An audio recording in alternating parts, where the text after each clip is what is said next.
তুমি মার কথা চিন্তা করেন যে বাচ্চার জন্য আটা আনতে গেছে, কারণ বাচ্চা ক্ষুধায় কাঁদতেছে, বুঝে না তো। আটা আনতে গেছে, এসে দেখে সবাই মারা গেছে। আপনি ওই বাবার কথা চিন্তা করেন যে সে বিস্কিট কিনতে গেছিল বাচ্চার জন্য, ফিরে এসে দেখে তার স্ত্রী সন্তান মারা গেছে। আপনারা ওই মার কথা চিন্তা করেন যে গেছে, যে তার পুরো ফ্যামিলি মারা গেছে, সে এসে জিজ্ঞেস করছে আমাকে লাশগুলো দাও, আমি দাফন কি করব। তাকে 3টা পলিথিন দিছে, কারণ ডেড বডি নাই, ছিন্ন বিচ্ছিন্ন হয়ে গেছে। এদের কষ্টের কথা চিন্তা করেন। এই কষ্ট শুধু তাদের, কষ্ট আমাদের না। আমরা না এক উম্মাহ,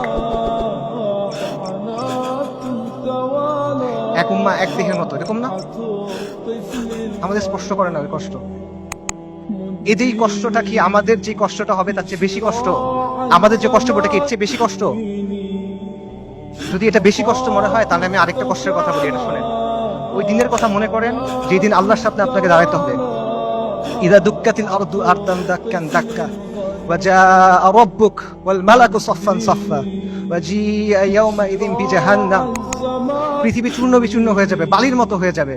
আপনার প্রতিপালক আসবেন এবং মালাইকারা আসবে সারিবদ্ধভাবে, এবং জাহান্নামকে আপনার সামনে আনা হবে। ওই দিন আল্লাহ আপনাকে প্রশ্ন করবেন, আমাদেরকে প্রশ্ন করবেন, কি জবাব দিবেন? আল্লাহকে বলেন। ফায়াউমাইযিন লা ইউআযযিবু আযাবাহু আহাদ ওয়া লা ইউসিকু ওয়াসাকাহু আহাদ। আল্লাহ ওই দিন যেভাবে আযাব দিবেন ওভাবে আর কেউ দেয়া নাই। আল্লাহ ওই দিন যেভাবে বাঁধবেন ওভাবে আর কেউ বাঁধে নাই।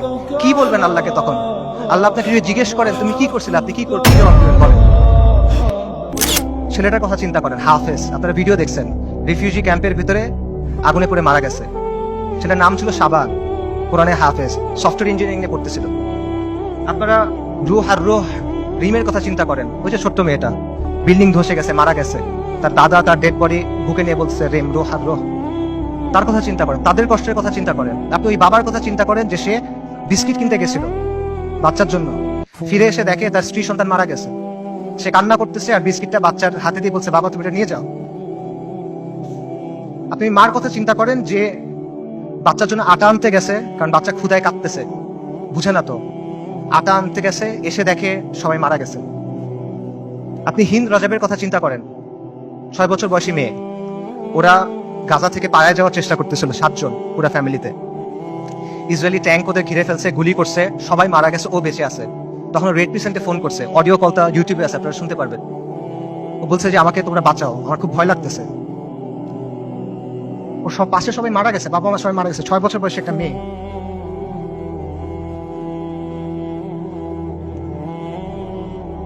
এবং শেষ পর্যন্ত 12 দিন পরে ওর ডেড বডি যখন পাওয়া গেছে, দেখা গেছে ওর পুরো ফ্যামিলির ডেড বডি, আর ওর আশেপাশে যে প্যারামেডিক গুলা ওকে বাঁচাতে আসছিল তারাও মারা গেছে। ওই 3 বোনের কথা চিন্তা করেন, 3 বোন 3টা ছবি। প্রথম ছবিটা হলো যুদ্ধের আগে, 3 বোন সেলফি তুলছে হাসি খুশি। পরের ছবিটা হলো যুদ্ধের সময়, 2 বোন, পেছনে ধ্বংসস্তূপ, 1 বোন মারা গেছে। পরের ছবি 1 বোন, তার হাতে একটা বড় পলিথিন, গার্বেজ ডিসপোজাল ব্যাগ আছে না, কালো রঙের বড় পলিথিন, ওরকম বড় পলিথিন। পলিথিনে কি? তার বোনের ডেড বডি, পুরো বডি নাই, ছিন্ন বিচ্ছিন্ন হয়ে গেছে ওই ডেড বডি।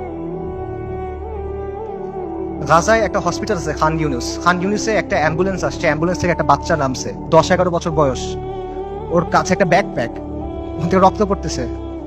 আল জাজিরা সাংবাদিক জিজ্ঞেস করছে যে এখানে তোমার এখানে রক্ত পড়তেছে কেন, তোমার ব্যাগে কি? বলছে আমার ভাই।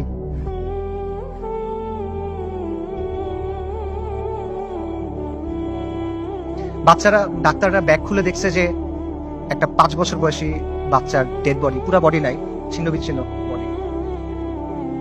আপনারা ওই মার কথা চিন্তা করেন যে গেছে, যে তার পুরো ফ্যামিলি মারা গেছে, সে এসে জিজ্ঞেস করছে আমাকে লাশগুলো দাও, আমি দাফন কি করব। তাকে 3টা পলিথিন দিছে, কারণ ডেড বডি নাই, ছিন্ন বিচ্ছিন্ন হয়ে গেছে সব, 3টা পলিথিন দিছে। আপনারা ওই বাচ্চাটার কথা চিন্তা করেন, বিল্ডিং ধসে পড়ছে, খুলি ফেটে গেছে, কোটর থেকে চোখ বের হয়ে আসছে, এবং ওই নিষ্প্রাণ চোখ, এই নিষ্প্রাণ পৃথিবীর দিকে তাকায় আছে। এদের কষ্টের কথা চিন্তা করেন। এই কষ্ট শুধু তাদের, কষ্ট আমাদের না। আমরা না এক উম্মাহ, এক উম্মাহ এক দেহের মতো, এরকম না? আমাদের স্পষ্ট করে না ওই কষ্ট। এই যে কষ্টটা কি আমাদের যে কষ্টটা হবে তার চেয়ে বেশি কষ্ট? আমাদের যে কষ্ট ওটা কি এর চেয়ে বেশি কষ্ট? যদি এটা বেশি কষ্ট মনে হয় তাহলে আমি আরেকটা কষ্টের কথা বলি, এটা শোনেন। ওই দিনের কথা মনে করেন যেদিন আল্লাহর সামনে আপনাকে দাঁড়াতে হবে।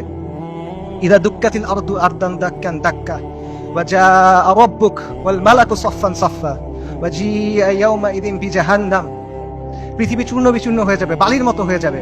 আপনার প্রতিপালক আসবেন এবং মালাইকারা আসবে সারিবদ্ধভাবে, এবং জাহান্নামকে আপনার সামনে আনা হবে। ওই দিন আল্লাহ আপনাকে প্রশ্ন করবেন, আমাদেরকে প্রশ্ন করবেন, কি জবাব দিবেন আল্লাহকে বলেন?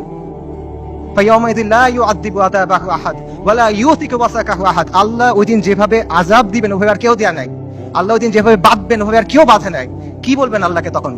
আল্লাহ আপনাকে যদি জিজ্ঞেস করেন তুমি কি করছিলে, আপনি কি জবাব দিবেন বলেন? এই কষ্ট বেশি না দুনিয়াতে আপনার যে কষ্ট বেশি সেটা বেশি? এত কিছুর পরও দেখেন আল কুদসের মানুষ ঈমান, ইস্তিকামাত এবং সবরের কি দৃষ্টান্ত স্থাপন করছে। একজন বৃদ্ধা বলতেছে, আমাদের জান, মাল, সন্তান সবকিছু আল্লাহর জন্য কুরবান। মৃত্যু যদি আল কুদসের জন্য হয় তাহলে এটা সুন্দর মৃত্যু। ইনশাআল্লাহ কিয়ামত পর্যন্ত আমরা রিবাদ করে যাব। এটা সস্তা কিছু না, এটা রাসূলুল্লাহ সাল্লাল্লাহু আলাইহি ওয়াসাল্লামের ইসরা ওয়াল মিরাজের জায়গা। আমরা বাইতুল মাকদিসের অধিবাসীরা প্রস্তুতি আছি, কুরবানি করার জন্য প্রস্তুতি আছে, যত কুরবানি লাগে আমরা করব। ওই বাবার কথা চিন্তা করেন, হাসপাতালে একই দিনে 2 বাচ্চা মারা গেছে, 2 ছেলে মারা গেছে। উনি বলতেছেন আলহামদুলিল্লাহ, এটা জিহাদের ভূমি, এটা রিবাতের ভূমি, আমাদের যা কিছু আছে সব আল্লাহর জন্য। আল্লাহ আমাদের খালেক, উনি আমাদের তৈরি করছেন, উনি আমাদের পাঠাইছেন, উনি নিয়ে যাবেন, ওনার যা খুশি উনি করবেন, আমরা এটাতে খুশি, আমরা এটার উপর সবর করব। বান্দা যখন বিপদের মধ্যে পড়ে, উলামায়ে কেরাম হাদিসের আলোকে বলছেন যে বান্দা যখন বিপদের মধ্যে পড়ে তখন আল্লাহ এটার মাধ্যমে তার সগীরা গুনাহগুলো মাফ করে দেন অথবা তাকে পরিশুদ্ধ করেন, কারণ আল্লাহ তাকে আখিরাতে বড় পুরস্কার দিতে চান। আমি মনে করি আমাদের গাজার ভাই বোনদের সাথে, ফিলিস্তিনের ভাই বোনদের সাথে এই বিষয়টাই হইতেছে। ইনশাআল্লাহ তাআলা আল্লাহ তাদেরকে জান্নাতুল ফেরদৌস আলার জন্য প্রস্তুত করতেছেন। আমি মনে করি আল্লাহ এই বান্দাদের উপর রাজি খুশি হয়ে যাবেন ইনশাআল্লাহ তাআলা। লক্ষের উপরে শহীদ, আলহামদুলিল্লাহ, এটা উম্মতে মুহাম্মদের গর্ব। আমাদের মৃতরা জান্নাতে ইনশাআল্লাহ, ওদের মৃতরা জাহান্নামে। আল্লাহু মাওলানা ওয়ালা মাওলা লাহুম। ওই বৃদ্ধের কথা চিন্তা করেন যিনি ধ্বংসস্তূপের মাঝখানে দাঁড়ায় বলতেছেন আমরা আজও এখানে দাঁড়ায় আছি এবং আমরা এখান পর্যন্ত থাকবো। এই ভূখণ্ড বরকতময়, এই ভূখণ্ডের অধিবাসীরা বরকতময়। আমাদের চারপাশে চূড়ান্ত ধ্বংসযজ্ঞ হয়েছে, কিন্তু আমরা তাও এখান থেকে নড়বো না, আমরা আল্লাহর দিন থেকে নড়বো না। আমরা অটল পাহাড়ের মতো, আমরা উজ্জ্বল তারার মতো। আমি বলবো যে হ্যাঁ, পুরা বিশ্ব সাক্ষ্য দিচ্ছে তারা ঈমানের ক্ষেত্রে অটল পাহাড়ের মতো। পুরা বিশ্ব সাক্ষ্য দিচ্ছে তারা ইস্তিকামাতের ক্ষেত্রে উজ্জ্বল তারার মতো। এবং পুরা বিশ্ব সাক্ষ্য দিচ্ছে আপনি এবং আমি কাপুরুষ। পুরা বিশ্ব সাক্ষ্য দিচ্ছে আপনি আর আমি অক্ষম। পুরা বিশ্ব সাক্ষ্য দিচ্ছে আপনি আর আমি নিষ্ক্রিয়। ইসরায়েলের এক সোলজারের ভিডিও আছে, সে বলতেছে, ইংলিশে বলতেছে, আমেরিকান ইনস্টিটিউট, সে বলতেছে আমরা গাজাকে পরিষ্কার করতেছি, আমরা গাজাকে প্রস্তুত করতেছি, কারণ আমাদের রাজা আসবে, আমাদের মাসিহ আসবে, আমরা তাকে মুকুট পরানোর জন্য প্রস্তুত হচ্ছি, আমরা তৃতীয় মন্দির বানানোর জন্য প্রস্তুত হচ্ছি। তাদের মাসিহকে আল মাসিহ আদ-দাজ্জাল। বনী ইসরাইল মসজিদ আল আকসার সামনে নাচতেছে, উল্লাস করতেছে, স্লোগান করতেছে, স্লোগান দিচ্ছে, তারা বলতেছে মুহাম্মদ মারা গেছে।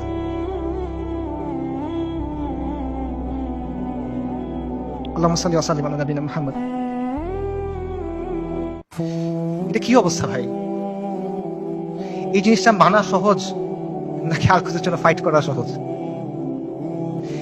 এই পথটা আমাদের কাছে অনেক বেশি কঠিন মনে হইতেছে। কোন পথটা আমাদের কাছে বেশি কঠিন মনে হয় এটা ঠিক করে দিবে যে আমাদের ঈমানের অবস্থাটা আসলে কি। নবী সাল্লাল্লাহু আলাইহি ওয়াসাল্লাম তার হাদিসে বলছেন, আমি হাদিসে তরজমা বলতেছি, ইবনে উমর রাদিয়াল্লাহু তাআলা আনহু থেকে বর্ণিত, রাসূলুল্লাহ সাল্লাল্লাহু আলাইহি ওয়াসাল্লাম বলছেন, যখন তোমরা ইনার পদ্ধতিতে ব্যবসা করবে, গরুর লেজ আঁকড়ে ধরবে, কৃষিকাজে সন্তুষ্ট থাকবে এবং জিহাদ ছেড়ে দিবে, তখন আল্লাহ তোমাদের উপর লাঞ্ছনা এবং অপমান চাপায় দিবেন। সাদাকা রাসূলুল্লাহ। এর চেয়ে বড় লাঞ্ছনা আর এর চেয়ে বড় অপমান কি আছে?